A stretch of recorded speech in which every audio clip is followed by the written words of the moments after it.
അവർ എൻ്റെ തന്തയ്ക്ക് വരെ പറഞ്ഞു. എവിടെയാണ് ഓജിക്ക് കൊണ്ടത്? നമ്മുടെ കൂട്ടത്തിൽ ആരെങ്കിലും അത് വിട്ടേക്ക്, എന്നെ തട്ടിക്കോ, പ്രശ്നമില്ല. ആർക്കും ആരുടെ തന്തയ്ക്കും സോഷ്യൽ മീഡിയ കൂടി വിളിക്കാം, ആയിക്കോട്ടെ, കുഴപ്പമില്ല. പക്ഷേ മോർഫ് ചെയ്ത് അമ്മയുടെ പടം ഈ സോഷ്യൽ മീഡിയയിൽ ഇട്ടാൽ എന്തായിരിക്കും പ്രതികരണം? ആ കലു സ്റ്റേഡിയം 5-6 കൊല്ലം എൻ്റെ കയ്യിലായിരുന്നു. ശത്രുക്കളുണ്ടോ? എല്ലാവരുടെ ഉള്ളൊരു ചോദ്യമുണ്ട്, ഇങ്ങൾക്ക് എവിടെ നിന്ന് പൈസ കിട്ടുന്നത്? ഇതെന്താ ഇങ്ങനെ ജോലി? സത്യം പറ, എന്താണ് നിങ്ങളുടെ ജോലി? ഈ ഡ്രഗ് കച്ചവടം അല്ല. ഇന്നലെ ഒരു ഡ്രഗ് ടെസ്റ്റിന് വിളിച്ചു. ഞാൻ റെഡി. ഞാൻ ഇവന്മാരുടെ അടുത്ത് ആലോചിച്ചു, ഇവന്മാരൊന്ന് പബ്ലിക്കായിട്ട് മാപ്പ് പറഞ്ഞിരുന്നെങ്കിൽ ഞാൻ ചിലപ്പം വിട്ടേനെ. ഈ കുട്ടികളായിട്ട് എനിക്ക് പരിചയം പോലും ഇല്ല, അറിയാൻ പോലും ഇല്ല. ഞാനാണ് ഫസ്റ്റ് സ്റ്റോക്ക് എക്സ്ചേഞ്ചിലെ member and I was number 1. ഞാൻ പൊളിഞ്ഞിട്ടുണ്ട്. ഞാൻ കേരളത്തിലെ വൺ ഓഫ് ദി റിച്ചസ്റ്റ് ആളായിരുന്നുള്ളൂ. എൻ്റെ വീടിൻ്റെ മുമ്പിൽ ഇൻകം ടാക്സ് റെയ്ഡിൻ്റെ ഇത് വന്നിട്ട് ചെണ്ട കൊട്ടിയിട്ടുണ്ട്. ഞാൻ 18,000 രൂപയിലാണ് ഞാൻ ബിസിനസ് തുടങ്ങണത്. 18,000 റുപ്പീസാണ് എൻ്റെ മൂലധനം. സ്ത്രീകൾക്ക് ഇനി എന്തുണ്ടെങ്കിലും എന്നെ ധൈര്യമായിട്ട് വിളിച്ചോ, ഞാൻ കൂടെ ഉണ്ടാവും എന്ന് പറഞ്ഞു. ഈ പറയുന്ന ആള് തന്നെയാണ് സ്ത്രീകളുടെ കൂടെ ലഹരി പാർട്ടികളെല്ലാം പങ്കെടുത്തിട്ട് വീഡിയോ എടുത്തിട്ട് പുറത്തു വിടുന്നതെന്ന്. ഒരു 10 കൊല്ലം ഞാൻ ഒരു ന്യൂസ് പേപ്പറിൻ്റെ ഡയറക്ടറായിരുന്നു. അന്ന് 10 പൈസ കയ്യിലില്ല. ഒരു ബാങ്കിൻ്റെ ജിപ്തി വരണു, ഇത് വരണു. എനിക്ക് ആളുടെ അടുത്ത് ചോദിക്കാനൊരു മടിയുണ്ട്, നമ്മൾ അങ്ങനെ വന്നിരുന്ന ആൾ. അപ്പം ഞാൻ ഇവളുടെ അടുത്ത് ചോദിച്ചു, ഇവള് വേഗം എല്ലാ സ്വർണവും ഉരി തന്നു. വൈഫല്ല, രഞ്ജിനി ഹരിദാസ്.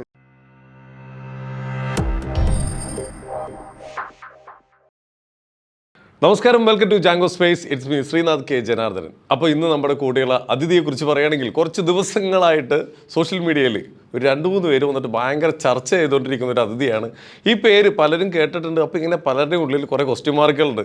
ആ ക്വസ്റ്റ്ൻ മാർക്കൊക്കെ നമുക്ക് ഇവിടെ മായ്ച്ച് കളയണം ഈ ഇൻ്റർവ്യൂ കൂടി. നമ്മുടെ കൂടെയുള്ളത് നമ്മുടെ സ്വന്തം OG സുനിലാണ്. നമസ്കാരം, വെൽക്കം ടു അവർ ഷോ. നിങ്ങളുടെ ചാനലിൻ്റെ പേരെന്താന്ന് പറഞ്ഞു? Django space. ജാങ്കോ. ക്വന്റൻ ടാറാന്റീനോയുടെ ജാങ്കോ ഡി സൈലന്റ് സിനിമ കണ്ടിട്ടുണ്ട്. അതിൽ നിന്ന് ഇൻസ്പയർ ആയിട്ടാണ് നമ്മുടെ ഈ പേരെടുത്തേക്കുന്നത്. ഓക്കെ, തുടക്കത്തിലെ ഹുക്കിട്ട് ഇനി വലിയാണ്. ഓക്കെ, ഞാൻ ഒരു കാര്യം ചോദിക്കട്ടെ, നിങ്ങളുടെ ഈ കഥയിൽ വില്ലനാണോ അല്ലെങ്കിൽ നായകനാണോ? കഥ ഏതാ? ഇപ്പൊ ഇവിടെ കുറെ സംഭവങ്ങൾ നടന്നുകൊണ്ടിരിക്കണല്ലേ? എനിക്കത് സംഭവമല്ലല്ലോ. എന്തുകൊണ്ട് ഒരാൾക്കെതിരെ ഇത്രയും അമ്പുകൾ ഇങ്ങനെ വന്നുകൊണ്ടിരിക്കുമ്പോൾ നിങ്ങൾക്ക് എന്താ ഒരു സംഭവം അല്ലാത്ത? എനിക്കതൊന്നും തോന്നിയിട്ട് പോലും ഇല്ല. ഇതൊന്നും നിങ്ങൾക്കല്ലേ കൊള്ളുന്നത്? ഈ അസ്ത്രമൊന്നും നിങ്ങൾക്കല്ലേ കൊള്ളുന്നത്? എനിക്കങ്ങനെ തോന്നണ്ടേ? ഞാൻ വിചാരിച്ചു നിങ്ങൾ ഒത്തിരി ടെൻഷനിലൊക്കെ ആയിരിക്കും ഒരു ഉത്തരം പറയണത്. ഇത് വെറുതെ ചിരിച്ചുകൊണ്ടിരിക്കുകയാണ്. കാര്യം പറയൂ. അല്ലല്ല, ഞാൻ കാര്യത്തിൽ പറഞ്ഞ എനിക്ക് രാവിലെ ആയിട്ട് വേറെ പണിയുണ്ട്. എനിക്ക് എൻ്റെ കാര്യങ്ങൾ പറയാൻ അതിൻ്റെ ഇടയിൽ ഇങ്ങനെയൊക്കെയുള്ള സംഭവങ്ങൾ. അപ്പം സമയം കിട്ടുമ്പോൾ ഒന്ന് പ്രതികരിക്കുക, ഇത് യാത്രേ ഉള്ളൂ. അത് ഗോപമായി ഓക്കെയാണ്. കഴിഞ്ഞ ദിവസം എവിടെ തൊട്ടാണ് ഈ കേസുമായി ബന്ധപ്പെട്ട് OG ആൾക്കാർ ശ്രദ്ധിക്കാൻ തുടങ്ങിയെന്നുള്ളതിൻ്റെ, അതായത് കഴിഞ്ഞ ദിവസം മാധ്യമങ്ങളുടെ മുമ്പിൽ വന്ന് ഒരു തുറന്നു പറച്ചിൽ നടത്തി. എന്നെ പറഞ്ഞാൽ എനിക്ക് കുഴപ്പമില്ല, പക്ഷെ എൻ്റെ പിള്ളേരെ തൊട്ട അതിലാണ് ഇവിടെ സംഭവങ്ങളുടെ തുടക്കം, രണ്ടാമത്തെ തുടക്കം. ശരിക്കും എവിടെയാണ് OGക്ക് കൊണ്ടത്? അതെന്താ കാര്യം എന്ന് വെച്ചാൽ, കഴിഞ്ഞ 6 മാസമായിട്ട് മരടനീഷ് അങ്ങനെ പലരും എന്നെ ഒരു ഡ്രഗ് ഡീലറായിട്ടും അതുപോലെ തന്നെ റോയൽ പിമ്പ് എന്നൊക്കെ പറഞ്ഞായിട്ടും ഇതൊക്കെ. ഞാൻ അവർ എന്താണെന്ന് വെച്ചാൽ പറഞ്ഞോട്ടെ, നമുക്കത് മൈൻഡ് ചെയ്യേണ്ട കാര്യമില്ലല്ലോ. എല്ലാവരും അഭിപ്രായ സ്വാതന്ത്ര്യമുണ്ട്, എന്ത് വേണമെങ്കിലും വിളിച്ചു പറയാം. ഇന്ത്യയിൽ അങ്ങനെയുള്ളൊരു സംവിധാനവും ഇല്ല. അപ്പോൾ എന്ത് വേണമെങ്കിലും പറഞ്ഞോട്ടെ. അതെ, അപ്പോൾ ഞാനത് മൈൻഡ് ചെയ്തിരുന്നില്ല. ഇപ്പോഴും ഞാൻ മൈൻഡ് ചെയ്യുന്നില്ല കേട്ടോ. പക്ഷേ ആ മൈൻഡ് ആയിരുന്നപ്പം അത് അവർക്ക് അവരുടെ ഈഗോനെ ബൂസ്റ്റ് ചെയ്യാൻ തുടങ്ങി. ആ ഈഗോനെ ബൂസ്റ്റ് ചെയ്തപ്പം അവർ എൻ്റെ തന്തയ്ക്ക് വരെ പറഞ്ഞു. അപ്പോഴും ഞാൻ മിണ്ടിയില്ല. ഹൂ കേഴ്സ് ആ ആറ്റിറ്റ്യൂഡ്. അത് കഴിഞ്ഞ് എൻ്റെ മാനേജർ ആ കുട്ടിയെ പറ്റി പറഞ്ഞു. ആ കുട്ടിയെ കണ്ടാൽ തന്നെ, അല്ലെങ്കിൽ ആ കുട്ടിയെ ഊതിയ പറന്നു പോകണം 30 കിലോ ഉള്ളൊരു കുട്ടി. അതിനെപ്പറ്റി പറഞ്ഞപ്പോൾ അത് എൻ്റെ ഒരു സ്ഥാപനത്തിനെയും എൻ്റെ സ്റ്റാഫ് അവരെ ബാധിക്കുന്ന കാര്യങ്ങളാണ്. നമ്മളിപ്പോഴും അവരുടെ ഒപ്പം നിന്നില്ലെങ്കിൽ പിന്നെ നമ്മൾ പിന്നെ ആരുടെ ഒപ്പം നിൽക്കണേ എനിക്കറിയില്ല. തീർച്ചയായും നമ്മൾ നമ്മുടെ സ്റ്റാഫിൻ്റെ ഒപ്പം നിന്നില്ലെങ്കിൽ പിന്നെ no, they don't trust us. And എൻ്റെ ഇവിടുത്തെ സ്റ്റാഫ് എന്ന് പറഞ്ഞു കഴിഞ്ഞാൽ എല്ലാവരും അങ്ങനെയാണ് എന്നെ ട്രസ്റ്റ് ചെയ്യണതും. എത്രയോ കൊല്ലം 30 കൊല്ലമായ സ്റ്റാഫ്, 35 കൊല്ലമായ സ്റ്റാഫ്. അതെ, അങ്ങനെ ഈ പറയുന്ന കേരളത്തിന് വെളിയിലുള്ള സ്റ്റാഫുകൾ പോലും 7 കൊല്ലവും 10 കൊല്ലമായ സ്റ്റാഫാണ് എൻ്റെ ഒപ്പം നിൽക്കണേ. ഇത്രയും പഴയ ബന്ധങ്ങളാണ് നിലനിർത്തിക്കൊണ്ടിരിക്കുന്നത്. സാലറി മാത്രമല്ല, അവരുടെ വീട്ടിലൊരു ആവശ്യം ഉണ്ടെങ്കിൽ ഞാനുണ്ട്. ആ ഓക്കെ, സോ ദാറ്റ് ഈസ് ആ ഒരു പവർ, മനസ്സിലായി. അപ്പോൾ അത് കാരണം നമ്മുടെ കൂട്ടത്തിൽ ആരെങ്കിലും അത് വിട്ടേക്കും, എന്നെ തട്ടിക്കോ, പ്രശ്നമില്ല, എന്താന്ന് വിചാരിക്കോ. അത് തന്നെ. അല്ല, നമുക്കെതിരെ ഇതിന് കണ്ടിന്യൂസ് ആയിട്ട് ആരോപണങ്ങൾ വരുമ്പോൾ നമ്മൾ എവിടെയെങ്കിലും ഒന്ന് പ്രതികരിക്കണമല്ലോ. മിണ്ടാതെ വിടുമ്പോഴും പേടിച്ചിട്ടാന്ന് പറയും, പ്രതികരിക്കുമ്പോഴും പേടിച്ചിട്ടാന്ന് പറയും. എന്തായാലും എൻ്റെ ഫ്രണ്ട്സും എല്ലാവരും പറയുന്നത് പ്രതികരിക്കുക. എൻ്റെ സമയം പോകും. ഞാൻ പ്രതികരിക്കാൻ നിന്നാലും അല്ലെന്നുണ്ടെങ്കിൽ ഇങ്ങനെ ചെയ്താലും I will loose lot of time. അതിൻ്റെ ഒപ്പം നിൽക്കണം, ദെൻ ഇത് ചെയ്യണം. അല്ലേ, ഇപ്പം തന്നെ കഴിഞ്ഞ 3 ദിവസം ഞാൻ ഇതിൻ്റെ പുറകെ നിന്ന് ഞാൻ എൻ്റെ ടൈം അത്രയും പോയി. ഇന്ന് ഹൈക്കോടതിയിൽ നിന്ന് ഉത്തരവ് കിട്ടി. അപ്പം കഴിഞ്ഞു. ഉത്തരവ് കിട്ടി. അത് ആ ഒരു ചാപ്റ്റർ ഇന്നത്തെ കൊണ്ട് പരിപാടി തീർത്തു. സോ എൻ്റെ ടൈം പോകും. അതാണ്, നമ്മൾ വെറുതെ ഇരിക്കുകയല്ല, നമ്മൾ ലെജിറ്റിമേറ്റായിട്ട് വർക്ക് ചെയ്ത് ബിസിനസ് ചെയ്ത് ജീവിക്കുന്ന ആളാണ് ഞാൻ. There is no illegal business for me. Okay, സിമ്പിളായിട്ടൊരു ക്വസ്റ്റ്യൻ ചോദിക്കട്ടെ. ഒരുപാട് പേർക്ക് സോഷ്യൽ മീഡിയയിൽ കൂടി കണ്ടുള്ള പരിചയം കൂടുതലും എല്ലാവരുടെ ഉള്ളൊരു ചോദ്യമുണ്ട്, ഇങ്ങൾക്ക് അവിടെ നിന്ന് ഇത്ര പൈസ കിട്ടുന്നത്, ഇതെന്താ ഇങ്ങനെ ജോലി? സത്യം പറ, എന്താണ് നിങ്ങളുടെ ജോലി? ഈ ഡ്രഗ് കച്ചവടം അല്ല, മനസ്സിലായില്ലേ?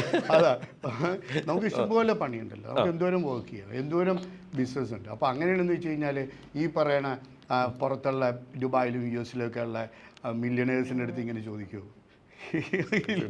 സോ ഞാനാണ് ഫസ്റ്റ് സ്റ്റോക്ക് എക്സ്ചേഞ്ചിലെ member and I was number 1. നിങ്ങൾ ഈ സ്റ്റോക്കിൽ ആരെടുത്ത് വേണമെങ്കിലും 90 മുതൽ 96 വരെയുള്ള കാലഘട്ടത്തിൽ സ്റ്റോക്കിൽ ആരെടുത്ത് വേണമെങ്കിലും ചോദിച്ചു നോക്ക്. I was number 1. ഓക്കെ, ആ 96 കഴിഞ്ഞ് നേരെ ഞാൻ റിയൽ എസ്റ്റേറ്റിൽ കയറി. അവിടെയും ഐ വാസ് നമ്പർ 1. മനസ്സിലായല്ലോ?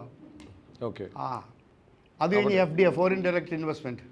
ഓക്കെ, അതും ഞാൻ ചെയ്യുമായിരുന്നു.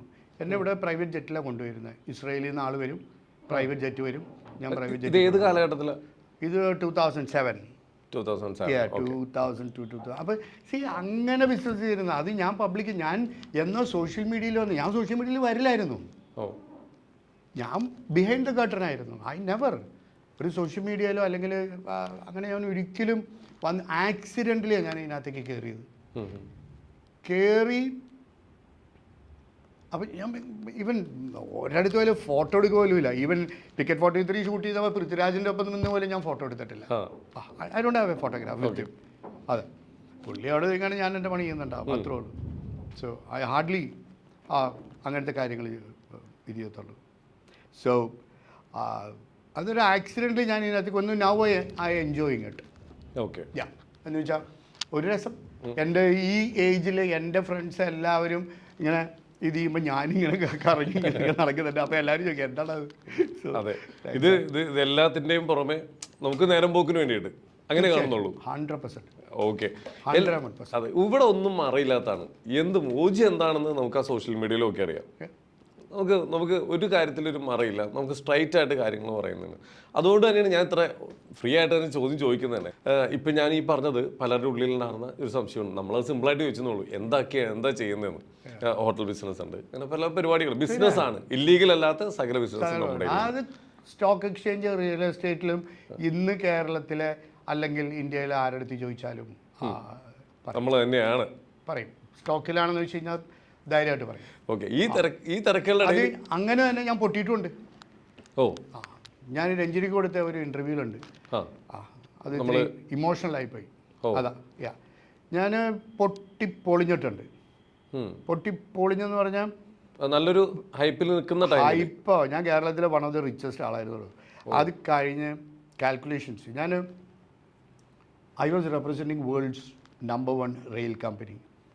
അപ്പോൾ ഹൈ സ്പീഡ് റെയിൽ അല്ലെന്നുണ്ടെങ്കിൽ തിരുപ്പതിയിൽ നിന്ന് വൈശാഖിലേക്ക് 550 കിലോമീറ്ററിൻ്റെ high speed rail, Haridwar to Rishikesh 19 kilometres monorail, ഇങ്ങനെയൊക്കെ ഇഷ്ടം പോലെ ഇന്ത്യയിൽ. അപ്പോൾ ഞാൻ പലയിടത്തും ഇൻവെസ്റ്റ് ചെയ്തിരുന്നു. ഒറ്റപ്പെട്ടം കൂടെ വെട്ടി അത് തന്നെ. ഈ ഹോട്ടൽ ജിപ്തി വന്നതാണ്. ഫെഡറൽ ബാങ്ക് ജിപ്തി ചെയ്യാൻ വന്നതാണ് ഇത്. അതുകൊണ്ട് എന്താ ബിസിനസ് അല്ലേ. അതെ, എൻ്റെ വീടിൻ്റെ മുമ്പിൽ ഇൻകം ടാക്സ് റേഡിൻ്റെ ഇത് വന്നിട്ട് ചെണ്ട കൊട്ടിയിട്ടുണ്ട്. ആ അവസ്ഥയിലേക്ക് പോയി, താഴെ വീണു. ഏറ്റവും താഴെ. അവിടെയാണ് എനിക്ക് യങ്സ്റ്റേഴ്സിൻ്റെ അടുത്ത് പറയാനുള്ളത്. മണ്ണ് ചതിക്കില്ല, പക്ഷെ മണ്ണ് തിന്നാൻ പറ്റില്ല. മനസ്സിലായല്ലോ? അത് മനസ്സിലാക്കിയാൽ കൊള്ളാം. മണ്ണ് ചതിക്കില്ല, എനിക്ക് അത്ര അസറ്റ് ഉണ്ട്, പക്ഷെ ഡെയിലി മണ്ണ് തിന്നാൻ പറ്റില്ല.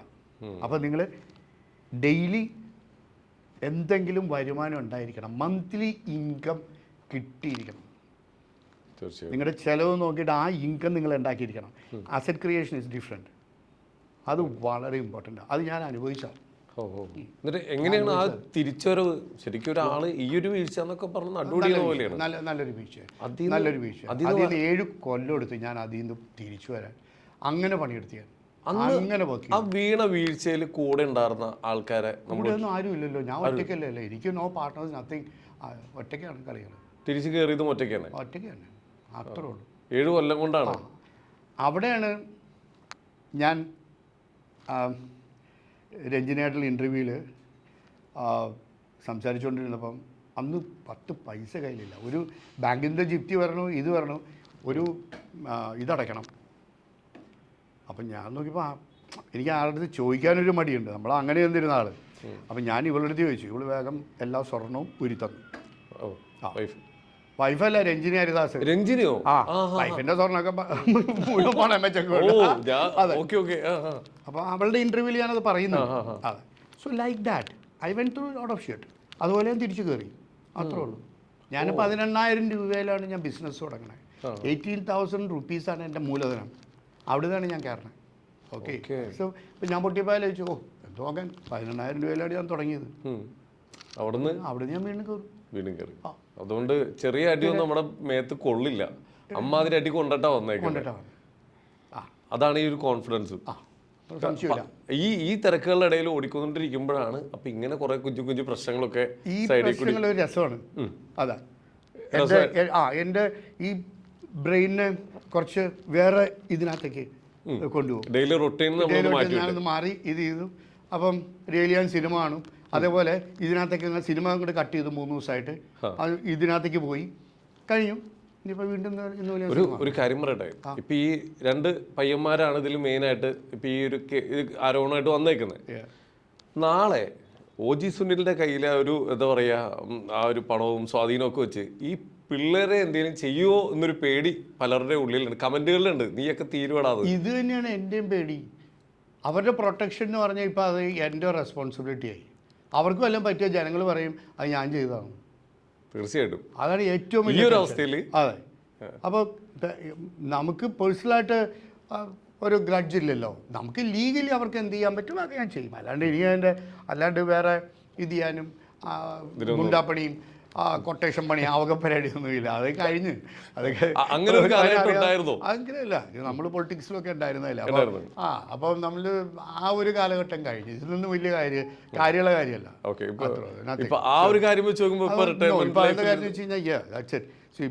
വയലൻസും അതെല്ലാം കുറേ ഈ പറയണ ഇവിടുത്തെ പല ഗുണ്ടകളും പ്രായമായി കഴിഞ്ഞപ്പം മാറ്റം വന്ന്, ഞാൻ പേരൊന്നും എടുത്ത് പറയുന്നില്ല, പലരും പരിചയമുള്ള പലരും നമ്മൾ കണ്ടുകൊണ്ടിരിക്കുകയാണ് സോഷ്യൽ മീഡിയയിലും ഇവരെല്ലാം. അവരൊക്കെ ടെറേഴ്സ് ആയിരുന്നു അല്ലേ. അപ്പം അത് പ്രായം വരുമ്പോൾ അത് അപ്പം യങ്സ്റ്റേഴ്സ് ഗുണ്ടകൾ ചെയ്യട്ടെ, അത് അവരുടെ ടൈം.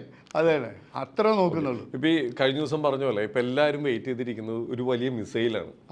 ചെറിയൊരു 1-2 ബോംബ് ഇട്ടായിരുന്നു. ഇനി എന്തായാലും ഇറങ്ങി. ഇനി ഇതിൽ നിന്ന് തിരിച്ച് ഉത്തരം കണ്ടിട്ടാണോ? ഉത്തരം കണ്ട അത് ലീഗലി തന്നെ ഞാൻ അതിനുള്ള ഉത്തരം കാണും. എന്ന് വെച്ചാൽ വേറൊന്നുമില്ല. ആർക്കും ആരുടെ തന്തയ്ക്കും സോഷ്യൽ മീഡിയ കൂടി വിളിക്കാം. അതിനൊരു ഒരു പ്രശ്നവുമില്ല. ആയിക്കോട്ടെ, കുഴപ്പമില്ല. പക്ഷേ മോർഫ് ചെയ്ത അമ്മയുടെ പടം ഈ സോഷ്യൽ മീഡിയയിൽ ഇട്ടാൽ എന്തായിരിക്കും പ്രതികരണം? ശ്രീജിത്തിൻ്റെ പ്രതികരണം എന്തായിരിക്കും? സ്പോട്ടിൽ നമ്മളത് എങ്ങനെ ഡീൽ ചെയ്യാൻ നമ്മൾ ആദ്യം ആലോചിക്കുക. അതെ അല്ലേ, അതേ ഉള്ളൂ. അതേ ഞാൻ ചെയ്തുള്ളൂ. അത് ഞാൻ ലീഗലി ചെയ്തു. വേറെ ആരെങ്കിലും ആണെങ്കിൽ വേറെ വിധത്തിൽ ചെയ്താണ്. ഓക്കെ, സോ അത് ഞാൻ പക്ക ലീഗലി ചെയ്തു. ഇനിയും ചെയ്തുകൊണ്ടിരിക്കുന്നു. അത് ഞാനൊരു എൻഡ് കാണും. അതാ ഇനി ഇതുണ്ടാവരുത്. ഇപ്പം കഴിഞ്ഞ ദിവസം ഒരു കാര്യം കൂടി പറഞ്ഞായിരുന്നു, സ്ത്രീകൾക്ക് ഇനി എന്തുണ്ടെങ്കിലും എന്നെ ധൈര്യമായിട്ട് വിളിച്ചോ, ഞാൻ കൂടെ ഉണ്ടാവും എന്ന് പറഞ്ഞു. അപ്പം ഞാനൊരു ഇത് ചെയ്യുന്നുണ്ട്. അതിൻ്റെ ഒരു ഹെൽപ്പ് ലൈൻ ഞാൻ പ്രിപ്പയർ ചെയ്തുകൊണ്ടിരിക്കുകയാണ്. ഞാൻ പല ലോയേഴ്സിനെയും കണ്ടു, അവരെല്ലാം റെഡി. ഇനിയിപ്പോൾ ഞാൻ അതിനുള്ള നമ്പർ എടുത്തു, അതിനുള്ള ഇമെയിൽ ID പ്രിപ്പയർ ചെയ്തു. നാളെയോ ഞാൻ പോകുന്നതിന് മുമ്പ് ഞാൻ ട്രാവൽ ചെയ്യാം. അപ്പോൾ ഞാൻ ആ ഒരു സ്മോൾ ഇത് ചെയ്യുന്നുണ്ട്. കേരളത്തിൽ ഈ സോഷ്യൽ മീഡിയ വഴി ഹരാസ്മെൻറ്റ് ചെയ്ത വിമൻ ആർക്ക് വേണമെങ്കിലും ആ ഇമെയിൽ IDയിലേക്ക് പരാതി അയക്കാം. എന്താണെന്നുള്ളത് അയക്കാം. ഞങ്ങൾ കോണ്ടാക്ട് ചെയ്യും. നമ്മുടെ ലീഗൽ ഹെൽപ്പ് ലൈൻ ഉണ്ടാവും. അത് തീർച്ച അത് ലീഗൽ സപ്പോർട്ട് നമ്മൾ കൊടുക്കും. നമുക്ക് അങ്ങനെ അതിൽ will give the full support. അതെ, ഫുൾ സപ്പോർട്ട്. ഓക്കെ, ഇത് പറഞ്ഞപ്പോൾ അതിൻ്റെ താഴെ കുറെ കമൻറ്റുകൾ വന്നിട്ടുണ്ടായിരുന്നു. ഈ പറയുന്ന ആൾ തന്നെയാണ് സ്ത്രീകളുടെ കൂടെ ലഹരി പാർട്ടികളെല്ലാം പങ്കെടുത്തിട്ട് വീഡിയോ എടുത്തിട്ട് പുറത്തു വിടുന്നതെന്ന്. അതെ, കറക്റ്റാണ്. ഞാൻ പാർട്ടി നടത്തി, ഞാൻ പുറത്ത് പോസ്റ്റ് ചെയ്യും. ഞാനുള്ള കാര്യമല്ലേ ചെയ്യുന്നത്, അല്ലാണ്ട് പിന്നെ എന്താ? ഞാൻ 2 ഡ്രിങ്കൊക്കെ അടിച്ചിട്ട് ഞങ്ങളെല്ലാം കൂടി നടന്ന് പോസ്റ്റ് ചെയ്യും. അതിനെന്താ തെറ്റ്? നമ്മളെല്ലാവരും കൂടി ഇരുന്ന് ഇത് ചെയ്ത് ഡ്രിങ്കൊക്കെ അടിച്ച് അതെടുത്ത് ഹാപ്പി മൂഡ്. നോ, ഞാൻ മിനിയാന്ന് പ്രസ് കോൺഫറൻസ് നടത്തിയപ്പം എൻ്റെ അടുത്ത് പലരും പറഞ്ഞു അത് അസൂയാണെന്ന് പറഞ്ഞു. ഞാൻ എന്ത്, എല്ലാവർക്കും ചെയ്യാവുന്ന കാര്യമാണ് അത് ഓരോരുത്തരും മൈൻഡ് സെറ്റ് അല്ലേ? തീർച്ചയായിട്ടും ആണോ, നമ്മൾ ഒരു മൈൻഡ് സെറ്റാണത്. അതിനകത്തൊന്നും ഇല്ലീഗലായിട്ട് ഞാൻ കണ്ടില്ല. അതിൻ്റെ ഒരു അബ്യൂസ് അങ്ങനത്തെ ഒന്നും ഞാൻ കണ്ടിട്ടില്ല. അവരുടെ ആ ഒരു 2 മരണപ്പെട്ട പെൺകുട്ടികളുടെ പേരിലാണ് ഈ ഒരു പ്രശ്നങ്ങളൊക്കെ സംഭവിച്ചേക്കുന്നത്. പേഴ്സണലി ഇപ്പോൾ ഈ പറയുന്നവരൊക്കെ ആയിട്ട് ഒരു കമ്പനി എല്ലാവരുമായിട്ടും നല്ല രീതിയിൽ ഒരു കമ്പനി നിലനിർത്തിക്കൊണ്ട് പോകുന്ന ആളാണ് ഷോജി. ഈ കുട്ടികളായിട്ട് പരിചയം ഉണ്ടായിരുന്നു? ഈ കുട്ടികളായിട്ട് എനിക്ക് പരിചയം പോലും ഇല്ല, അറിയ പോലും ഇല്ല. അത് അതിനേക്കാൾ രസം, അറിയില്ല. അന്ന് ഈ സംഭവം നടക്കുന്നത് ഞാൻ ഇന്ത്യയിൽ എവിടെയൊന്നും ഇല്ല അറിയാം. ഞാൻ അറിഞ്ഞിട്ടില്ല. പിറ്റേ ദിവസം അറിയണേ. ഓ, എനിക്ക് അതാണ്. അപ്പം ഒരു ക്ലബ് 18 ഞാൻ പോകാറില്ല. അതാണ് ഏറ്റവും രസം. ഈ ക്ലബ് 18 എന്ന് പറഞ്ഞ ക്ലബ്ബിൽ ഞാൻ പോകാറില്ല, ഞാൻ പോയിട്ടുമില്ല. ക്ലബ് 18 തുറക്കുന്നതിന് മുമ്പാണ് ഞാൻ പോയേക്കുന്നത്. ക്ലബ് 18 തുറന്നിട്ട് പിന്നെ ഞാൻ അവിടെ പോയിട്ടില്ല. ഓ, അതിൻ്റെ ഓണേഴ്സായിട്ട്? പിന്നെ ഓണേഴ്സ് എന്ന് പറയുന്നത് CC ഗ്രൂപ്പ്. ഇപ്പോൾ പുള്ളിയുടെ പേര്, പുള്ളിയുടെ father law was a very close friend of mine. ഓ, അതെ, അവരെക്കാളും ക്ലോസ് ആയിരുന്നു ഫാദർ ലോ. അതെ. സോ അപ്പം ഞാനതാലോചിക്കണം, ഈ പിള്ളേരെ ഞാൻ കണ്ടിട്ടില്ല. ഈ പറയണ ഏതോ പെണ്ണിരുന്ന് എന്തൊക്കെ പറയണ്ട് കണ്ടിട്ടില്ല. അപ്പം ഞാനതാ പറയണേ, എനിക്ക് അതിൻ്റെ ഒരു ക്ലാരിറ്റി വേണമായിരുന്നു. അപ്പം ഞാൻ പ്രസ് കോൺഫറൻസ് ഞാനും വരാം സ്റ്റേഷനിൽ, എപ്പോൾ വേണമെങ്കിലും ഇവരൊന്ന് വരട്ടെ. ഈ പറയുന്ന ആൾക്കാരൊന്ന് സ്റ്റേഷനിൽ വരട്ടെ. കേസ് അന്വേഷണം ഏതോ ഉദ്യോഗസ്ഥനാണ്, ഞാൻ വന്നിരിക്കാം, എനിക്ക് ഒരു കുഴപ്പമില്ല. അതാണ് ഞാൻ റെഡി. ഇന്നലെ ഒരു ഡ്രഗ് ടെസ്റ്റിന് വിളിച്ചു, ഞാൻ റെഡി.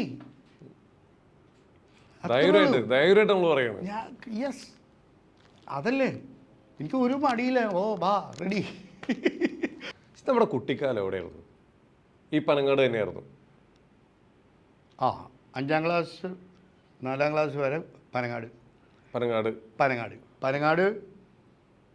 അന്ന് ഈ പാലമില്ല, ഇതൊന്നുമില്ല, റോഡൊന്നുമില്ല, കുണ്ടൊരു പാലമില്ല. ഞങ്ങളൊക്കെ പനങ്ങാട് നിന്ന് നടന്ന് നെട്ടൂര് ഇവിടം വരെ വരും. ഓക്കെ, അവിടുന്ന് കടന്ന് അപ്പുറത്തേക്ക് കിടക്കും. അവിടെ വണ്ടി ഉണ്ടാവും, അല്ലെങ്കിൽ ബൈക്ക് ഉണ്ടാവും. അന്ന് എനിക്ക് വണ്ടിയുണ്ട്. അതെ, അപ്പോൾ അങ്ങനെയാണ് ഞാൻ പറയുന്നത്. ഇല്ലെങ്കിൽ ഞങ്ങൾ വഞ്ചിക്ക് കെട്ടെഴുത്തും കടവെന്ന് പറഞ്ഞൊരു സ്ഥലമുണ്ട് ഇവിടെ, മരട് ഗിരിഗോറിയം സ്കൂളിൻ്റെ ഒക്കെ തൊട്ടിപ്പുറത്ത് ഇവിടെയായിട്ട് കെട്ടെഴുത്തും കടവ്. അപ്പോൾ വഞ്ചി വരാൻ പറയുമ്പോൾ വഞ്ചി ഇവിടെ വരും. ഞങ്ങളിങ്ങനെ ഇവിടുന്ന് വഞ്ചിക്ക് പോകും. അപ്പം അത് കഴിഞ്ഞ് അച്ഛൻ പഞ്ചായത്ത് പ്രസിഡൻ്റായിരുന്നു 27 കൊല്ലത്തോളം. ആ അപ്പം അങ്ങനെ പുള്ളി സമരം ചെയ്തിട്ടാണ് ഈ റോഡ് ഇങ്ങനെ വരുന്നത്. ഓ ഈ റോഡ് ഈ road okay okay okay okay ഈ ബൈപ്പാസും പറഞ്ഞ് പുള്ളി അത് ചെയ്ത് അങ്ങനെയാണ് വന്നത്. അച്ഛൻ്റെ ഒരു ഇത് ഇതിന്റെ പുറകിലുണ്ട്, ഈ പാലത്തിന്റെ പുറകിൽ. Yeah. പാലം മാത്രമല്ല, ഈ റോഡ് വരണേല്. ഓ ഓ പിന്നെ ഫിഷറീസ് കോളേജ് ഇരിക്കുന്ന സ്ഥലം ഉണ്ടല്ലോ, 7 ഏക്കർ. ആ ആ അപ്പുറത്ത്. ആ അത് ഞങ്ങൾ ഡൊണേറ്റ് ചെയ്തതാണ്. ആ ഓക്കെ ഓക്കെ. ഇന്നത്തെ വില എന്താണെന്ന് നോക്കണേ. അതെ. അപ്പോൾ അന്ന് അത് ആ കോളേജ് അവിടെ വരാൻ വേണ്ടിയിട്ട് അച്ഛൻ അത് കൊടുക്കുക ചെയ്ത് കുറെ കഷ്ടപ്പെട്ടിട്ടുണ്ട്. അച്ഛൻ്റെ കൊടുക്കുക പേര് ചെയ്ത് ഗോപിനാഥ മേനോൻ. ഗോപിനാഥ മേനോൻ. Okay okay. അപ്പോൾ സ്കൂളും ഉണ്ട്. ആ അതെ, ആ ഒരു ചെറുപ്പം എല്ലാം ഇവിടെ തന്നെയായിരുന്നു നമ്മൾ പഠിച്ചതും. അതെ പഠിച്ചത്. അത് പിന്നെ രാജഗിരി, ആ ആ പിന്നെ ഹോസ്റ്റല്, അങ്ങനെ അങ്ങ് പോയി. എല്ലാ ടൈപ്പ് ആളുകളുടെയും പൾസ് അറിയാവുന്ന നമുക്ക് കാണാൻ മനസ്സിലാവും. ഏത് സ്ഥലത്ത് ചെന്നാലും എല്ലാത്തിനെ കുറിച്ച് അറിയാം. എല്ലാ റേഞ്ചും എടുത്തിട്ടുണ്ട് ലൈഫിൽ. പിന്നെ എല്ലാ റേഞ്ചും എടുത്തിട്ടുണ്ട്. അതുകൊണ്ട് നമുക്ക് ഈ ഒന്നും അതാണ് പേടിയില്ല. പേടിയില്ല. അതാ അതൊരു കണക്കില്ല. അത് ശരിയല്ല. അതാണ് ഏറ്റവും വലിയ ഇത്. ഈ പേടി വേണം അല്ലേ? അതാ. ഓക്കെ. എന്തായാലും അച്ഛൻ്റെ കയ്യിൽ നിന്ന് കിട്ടിയേക്കുന്നത്, അച്ഛൻ്റെ അതേ സ്വഭാവമാണ് മോന് കിട്ടിയേക്കണേന്ന് പറയുന്നത് എന്ത് കാര്യമാണ്? അച്ഛൻ്റെ ഒരു സ്വഭാവമല്ല. അല്ല, അച്ഛൻ ഭയങ്കര സിമ്പിൾ ആൻഡ് ഹംപിൾ, വളരെ ഒരു പീസ്ഫുൾ അങ്ങനത്തെ ആയിരുന്നു. അപ്പോൾ എല്ലാവരും ചോദിക്കാറുണ്ട് എങ്ങനെ ഈ ക്യാരക്ടർ ഇങ്ങനെ ഉണ്ടായത്. That's it. ബിക്കോസ് ടോട്ടലി വേറെ ഒരു ഔട്ട്ലുക്ക് ആയിരുന്നു. ബിക്കോസ് ഞാൻ നിലവിളക്ക് എൻ്റെ മുമ്പിൽ നാവം ജപിച്ചിരുന്ന ഒരു 5ാം ക്ലാസ് വരെ. പക്ഷെ അത് ഞാൻ ഹോസ്റ്റലിലേക്ക് പോയില്ലേ, അവിടെയാണ് ചേഞ്ചസ് വരണം മനുഷ്യൻ്റെ. Okay okay. അതുവരെ നമ്മൾ അച്ഛനമ്മ മക്കൾ ഇരിക്കണം, മുമ്പിലിരുന്നിട്ട് നമ്മൾ നിലവിളക്ക് കൊളുത്തണം, രാവിലെ കളരി 5 മണിക്ക് എഴുന്നേക്കണം, അവിടെ കളരി ഇത് ചെയ്യണം, തറവാട്ടിൽ കളരി അത് അല്ലെങ്കിൽ അങ്ങനെയൊക്കെ ആയിരുന്നു. നെട്ടൂരാശൻ എന്നെ പഠിപ്പിച്ചിട്ടുണ്ട്. ഓ കളരി നെട്ടൂരാശനാണ് ഒരു കാലത്തെ ഏറ്റവും വലിയ ഇത്. പുള്ളിയുടെ ശിഷ്യനായിരുന്നു. എല്ലാവരും നമ്മുടെ കൂടെ തന്നെ. അതെ. അപ്പോൾ അങ്ങനെ അത് കഴിഞ്ഞ് നമ്മൾ ഹോസ്റ്റലിലേക്ക് പോയി. ഹോസ്റ്റൽ ലൈഫ് ബഹളം അതൊക്കെ വരുമ്പോഴേക്കും നമ്മൾ വേറൊരു മൈൻഡ് സെറ്റിലേക്കായി. അതാ അവിടെ നിന്നാണ് ചേഞ്ച് തുടങ്ങിയത്. അത് ചേഞ്ച് വരും. പിന്നെ മൈൻഡ് ഇതാക്കുകയല്ലേ, നമ്മൾ മൈൻഡ് സ്ട്രോങ് ആക്കാൻ വേണ്ടിയിട്ട് അത് വലിയൊരു ഇതാണ്. Because I was a racing driver. അപ്പം ഞാൻ റാമ്പിൽ നിന്ന് വണ്ടി ഇറക്കുന്നതിന് മുമ്പ് വാഹനപൂജ എന്ന് പറഞ്ഞൊരു പരിപാടിയുണ്ട്. ഈ വാഹനപൂജ ചെയ്തിട്ട് നാരങ്ങയുണ്ട്. ഈ നാരങ്ങ നമ്മൾ ടയറിൻ്റെ അടിയിൽ വയ്ക്കും, അല്ലേ, അടിയിൽ വയ്ക്കും. അപ്പോൾ എറണാകുളത്ത് അമ്പലത്തിലാണ് ഞാനത് ചെയ്യുക. അപ്പോൾ അത് കഴിഞ്ഞപ്പോൾ ഞാൻ ആലോചിച്ചു, അത് അങ്ങനെ ചെയ്താൽ പിന്നെ എല്ലാവർക്കും അങ്ങനെ ചെയ്യാൻ പാടില്ലേ. അപ്പോൾ അങ്ങനെ മൈൻഡ് സ്ട്രോങ് ആയിട്ട് അതങ്ങോട്ട് നിർത്തി. അങ്ങനെ ഓരോ കാര്യവും നമ്മൾ മൈൻഡിനെ അങ്ങോട്ട് കൺട്രോൾ ചെയ്ത് സ്ട്രോങ് ആക്കി. ഓക്കെ. അത് വേണ്ട അങ്ങനെ വേണ്ട. നോ, നമ്മൾ ഞാൻ അമ്പലത്തിൽ പോയിട്ട് ഭണ്ഡാരത്തിൽ പൈസ ഇടേണ്ട കാര്യമില്ല എന്നുള്ളൊരാളാണ് ഞാൻ. അതാ, കൈക്കൂലി കൊടുത്ത് ദൈവത്തിൻ്റെ ഒന്നും മേടിക്കണ്ട. ഇല്ല. അത് നമുക്ക് ഗിൽറ്റി ഫീലിംഗ് അല്ലാത്ത എന്ത് വേണമെങ്കിലും ചെയ്യാം. തീർച്ചയായിട്ടും. You do what ever you want. തീർച്ചയായിട്ടും. ബട്ട് ഗിൽറ്റി ഫീലിംഗ് വന്നാൽ അതൊരു വെരി അൺഈസി. അതെ. ഈ വേറൊരു കാര്യം കൂടി, മാധ്യമങ്ങൾ ഇങ്ങനെ പല രീതിയിൽ ചോദ്യങ്ങളൊക്കെ ചോദിക്കുമ്പോൾ ഭയങ്കര രസമായിട്ട് ഇങ്ങനെ മറുപടി കൊടുക്കുന്നുണ്ട്. ഒരു മാധ്യമ പാരമ്പര്യം ഒതുക്കില്ലേ? അതിനേക്കാൾ ഉപരി ഞാൻ വായിക്കുമായിരുന്നു ഇഷ്ടം പോലെ. ഞാൻ എൻ്റെ സ്കൂളിലെ ലൈബ്രറി മുഴുവൻ വായിച്ചു കൊടുത്തിട്ടുണ്ട്. ഫുൾ അങ്ങനെ വായിച്ചു. അത് എൻ്റെ അമ്മയും ടീച്ചറാണ്. അപ്പോൾ അത് വായിക്കും. ഞാൻ ഭയങ്കരമായിട്ട് വായിക്കുമായിരുന്നു. അപ്പോൾ ആ ഒരു ഫ്ലൂവൻസി ഇൻ മലയാളം അല്ലെങ്കിൽ അങ്ങനെ ഒരു സാധനം എനിക്ക് കിട്ടിയിട്ടുണ്ട്. പിന്നെ വന്നൊരു മാധ്യമ സ്ഥാപനത്തിൻ്റെ അതാണ് ഞാൻ ഒരു 10 കൊല്ലം ഞാൻ ഒരു ന്യൂസ് പേപ്പറിൻ്റെ ഡയറക്ടറായിരുന്നു. ഇതിൻ്റെ ഇപ്പം ഈ അടുത്ത് ഭയങ്കരമായിട്ട് എന്താ പറയുക വാർത്തയൊരു കാര്യമാണ് കൊക്കക്കോള എന്ന് പറയുന്ന സംഭവം കേരളത്തിലേക്ക് കൊണ്ടുവന്നത്. കേരളത്തിൽ കൊണ്ടുവന്ന് ഞാൻ പ്ലാച്ചിമടയിൽ ഫാക്ടറി ഇട്ടു. അപ്പോൾ അത് പിന്നെ അവിടെ ആദ്യം ഞാൻ മാത്രം ഉണ്ടായിരുന്നു ഡിസ്ട്രിബ്യൂഷൻ. ഭയങ്കര ഹ്യൂജ് ആയിരുന്നു. എനിക്ക് താങ്ങാൻ പറ്റാത്ത കാരണം നമ്മുടെ നെസ്റ്റിലെ ജഹാംഗീറിനെ ഒരു ഭാഗം ജഹാംഗീറിനെ അങ്ങനെ അത് പിന്നെ ഒരു ദിവസം എനിക്ക് മതിയായി. അപ്പോൾ ഞാൻ ചെന്ന് അവരുടെ അടുത്ത് പറഞ്ഞു, ഞാൻ നിർത്താമെന്ന് പറഞ്ഞു. അതുകൊണ്ട് അത് അവിടെ പിന്നെ പ്രശ്നമൊക്കെ ആയി പൂട്ടുകയൊക്കെ ചെയ്തു. അവിടെ ഒരു സമരമൊക്കെ നടന്നൊരു കാലഘട്ടം ഉണ്ടായിരുന്നു.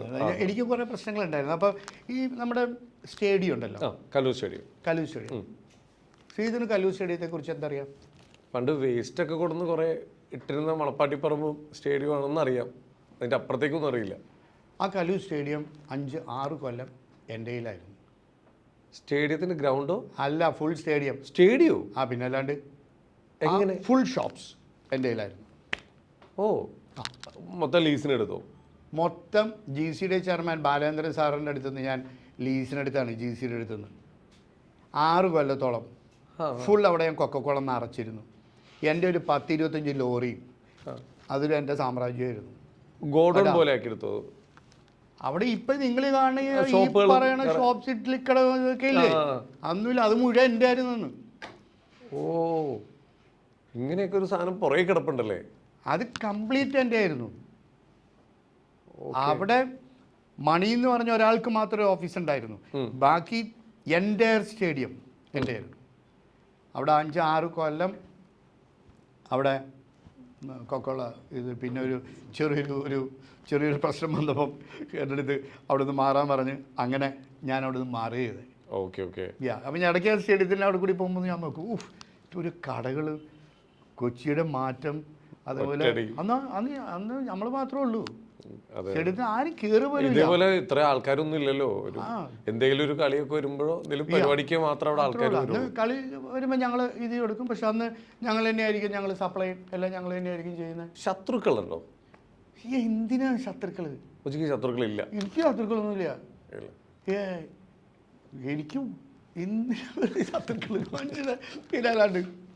ഓക്കെ. എനിക്ക് ആരും ശത്രുക്കളില്ല കേട്ടോ. ശത്രുക്കളൊന്നുമില്ല. കൂളായിട്ടാണ്. എന്തായാലും ഞാൻ ഇവന്മാരുടെ അടുത്ത് ആലോചിച്ചു, ഇവന്മാരൊന്ന് പബ്ലിക്കായിട്ട് മാപ്പ് പറഞ്ഞിരുന്നെങ്കിൽ ഞാൻ ചിലപ്പം വിട്ടേനെ.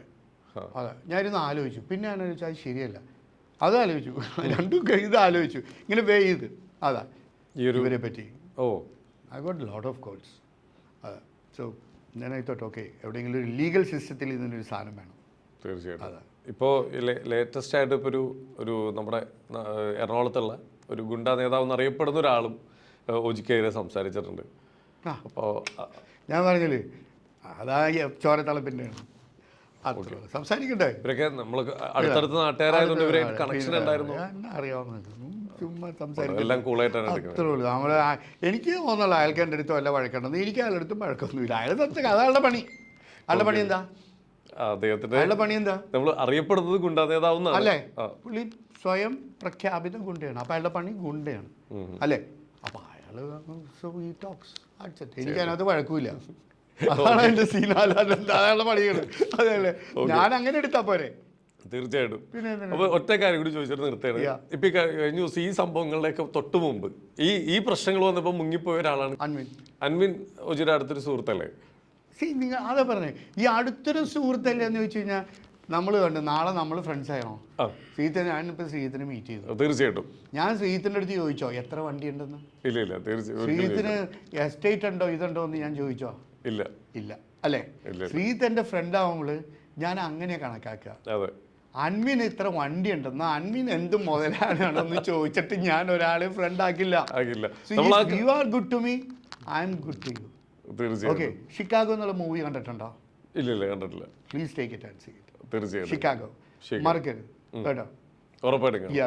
എന്താ വെച്ചാലേ പുള്ളി ഇങ്ങനെ കുറെ നമുക്ക് തന്നെ സങ്കടം തോന്നുന്നു. പുള്ളി ഇങ്ങനെ ഇടയ്ക്കിടയ്ക്ക് ഒന്ന് എക്സ്പ്ലെയിൻ ചെയ്യുന്നു, ഇതെൻ്റെ വണ്ടിയുടെ RC ബുക്കുകളാണ്, നിങ്ങൾ എന്തിനാ അങ്ങനെ പറഞ്ഞു. അപ്പം ഇങ്ങനെയൊക്കെ പറയുമ്പോൾ ഒന്ന് ജസ്റ്റ് നമുക്ക് അടുത്തറിയാവുന്ന ആരെങ്കിലും പുള്ളി സംസാരിക്കുന്ന കണ്ടേക്കുന്ന ഒരാളോട് ചോദിക്കുന്നതാണല്ലോ ഇത്തിരി കൂടി ചോദിച്ചത്. അതുകൊണ്ട് ചോദിച്ചു പോയതാണ്. ഞാൻ അങ്ങനത്തെ കാര്യങ്ങളിൽ സത്യം പറഞ്ഞാൽ ഞാൻ ചോദിക്കാറില്ല.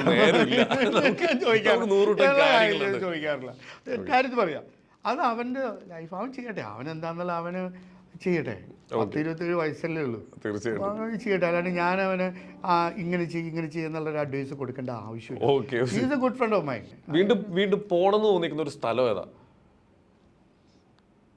അങ്ങനെ ഒരു സ്ഥലം ഉണ്ടാവില്ലേ? ഞാൻ അവിടെ ചെന്ന് കഴിഞ്ഞാൽ അല്ല, ഇതിപ്പം നമ്മളിപ്പോഴും ഹിമാലയാസാണ് നമ്മളിപ്പോഴും പോണം, അല്ലെങ്കിൽ ഇനിയും പോകണം, അല്ലെങ്കിൽ ഇപ്പം ആ ഒരു ഏരിയ ഒരു എന്താ പറയുക എനർജി ലെവൽ ഈസ് ഡിഫറെൻറ്റ്. ഓ ഇപ്പോൾ ഋഷികേശ്, ഹരിദ്വാർ, വാരണാസി അങ്ങനെയൊക്കെയുള്ള, ഞാൻ റിലീജിയസ് ഒന്നും അല്ല കേട്ടോ, but energy level is different. Okay okay. അങ്ങനെയൊക്കെയുള്ള സ്ഥലത്ത് എപ്പോഴും ഒന്ന് വീണ്ടും connect കണക്ട് ചെയ്യാനായിട്ട് തോന്നും. പോകാറുണ്ട്. ഓ അങ്ങനെയൊക്കെ ഇപ്പം പുഷ്കർ ആണെങ്കിലും അല്ലെങ്കിൽ അജ്മീർ ആണെങ്കിലും അവിടെയൊക്കെ ചുമ്മാ ഒന്ന് ടച്ച് ചെയ്ത് പോകാനായിട്ട് എപ്പോഴും പോകാറുണ്ട്. ഇതിനൊക്കെ ടൈം കണ്ടെത്തി പോകാറുണ്ട്. പോകും 100%. കാരണം കൂടുതലും നമ്മൾ സോഷ്യൽ മീഡിയയിൽ കണ്ടുവച്ചിട്ട് ഡ്രിങ്ക്സും അങ്ങനെയുള്ള ലഹരികളും മാത്രമല്ല, അല്ലാതെയുള്ള യാത്രകളും ഒജിക്കിന്റെ പുറകെ കൂടി ഉണ്ട് എന്നുള്ള സാധനം. ഇഫ് യു ചില സമയത്ത് നമുക്ക് നമ്മുടെ 6 സെൻസും 7 സെൻസ് ഒക്കെ ഓണാവും തന്നെ when you travel. Another feel. Okay. അതൊന്നും കിക്ക് ഒന്നും വേണ്ട, അത് തന്നെത്താൻ ആ ട്രാവൽ അതിന്റെ ഭംഗിയിൽ കിക്കായിക്കോളും. അടിപൊളി. എന്തായാലും എല്ലാം നോക്കുന്നതായാലും വീണ്ടും ഒരു ഇരിപ്പൊന്നും കൂടി ഇരിക്കണം. നല്ല തിരക്കിന്റെ ഇടയിലാണ്. അപ്പോൾ അതിന്റെ ഇടയിൽ വളരെ കുറച്ച് സമയം ഞങ്ങൾക്ക് തന്നതിൽ ഒരുപാട് സന്തോഷം ഓജി. എന്തായാലും നമ്മൾ വീണ്ടും ഉറപ്പായിട്ടും തീർച്ചയായിട്ടും